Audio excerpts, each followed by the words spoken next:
So now in order to be able to remove this other side pipe and just seal it and seal the whole thing, I'm gonna jump right away to take off the air ball with the air filter and everything.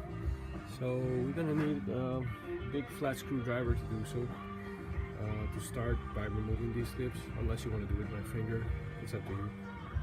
So since I have one hand in the can, I'm gonna just do that like that. On the side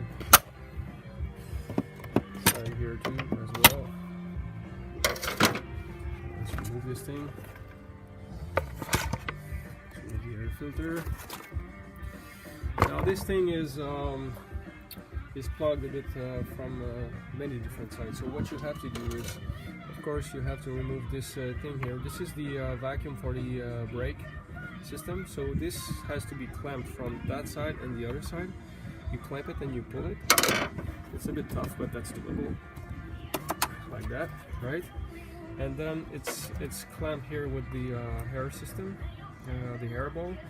After that, you got to remove. There's two pipes from each side, so you got one here, and you can see it's going from inside to the other side, right on the back. So you need to slack up these two collars, and then it's kind of clamped. There's some rubber here, you can see. So there's pins that clamps it. One here, and there's two from underneath that you cannot see. 2 or 4, I don't remember. So first off, removing these clamps, both sides, removing that hose, and then pull up these wire attachment here. It's like a rubber that slides over a steel plate. So there's 3 of those. It's a bit, sometimes it's a bit stuck, but you gotta do that.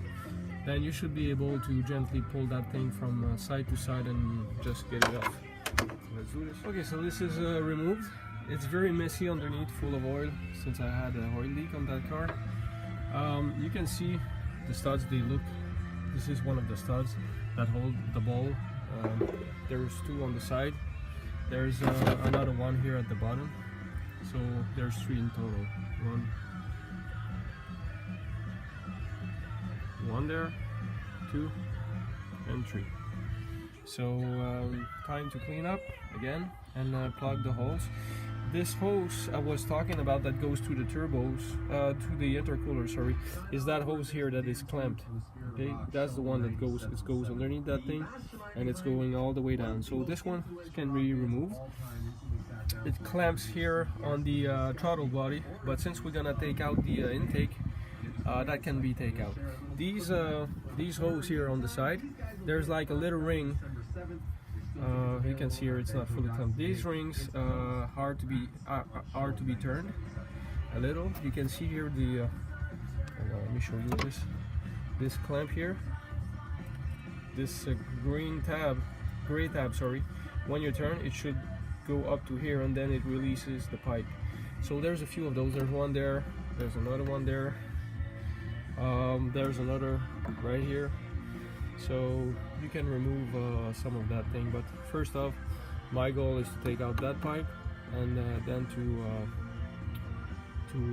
plug both ends of it and take it out of the car, since the goal is to take out the engine. Okay, back at this hose to remove. So here is the screw that I loosened. The screw here I loosen up. It stays with it. It's probably you can remove it if you keep going, but just loosening it is good. It's free, but it's stuck with this piece here, which is the pipe. Then we pull up this clip, as it's very similar to the one on the intercooler. So that's gonna free the pipe from the throttle body here. Then I remove those 2 pipes here. I remove this one here that goes on this duct that goes on the back turbo, and I remove here up front. These great thing, if you have a hard time unscrewing those things, while you try to move this gray ring here, you can push. There's a square here. You can push with a screwdriver. Like this one, maybe you can see a bit better.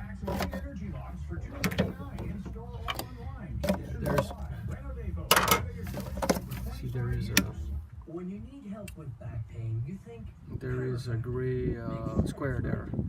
So this thing moves just a little, and then you can move it. But if it's been there for a long time, it might be stuck a bit. So it's like anything else, you gotta go gently on that and pull that thing. Also, you might want to make a list of things as you see it that's going to be needed. Like when I took out the splash cover underneath, I broke 2 screws.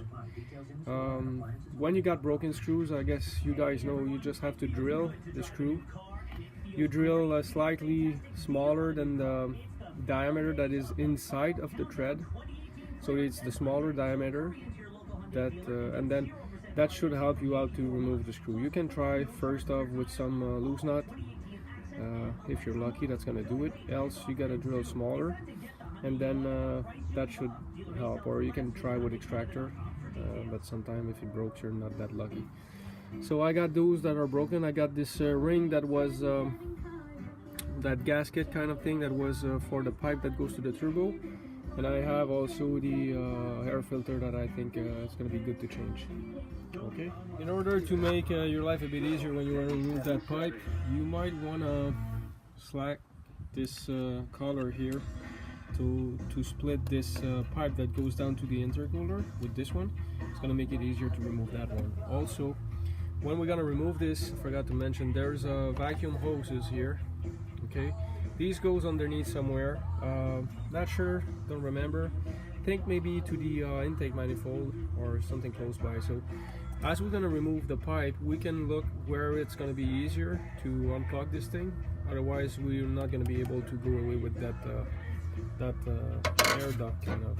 So this is the pipe that goes from the air duct to the turbo.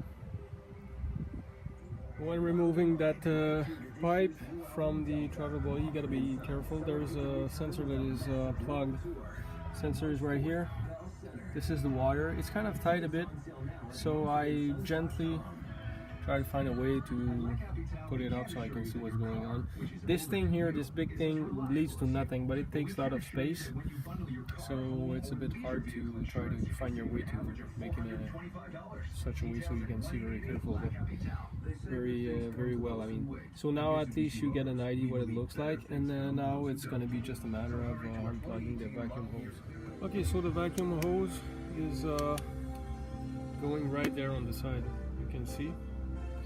So it's quite of interesting place to unplug, or if you prefer, there's probably I would unplug it just before the Y connection that is there. But to my taste, I think it's going to be easier to unplug it from the manifold, because it's probably a metal stud that's connected to it.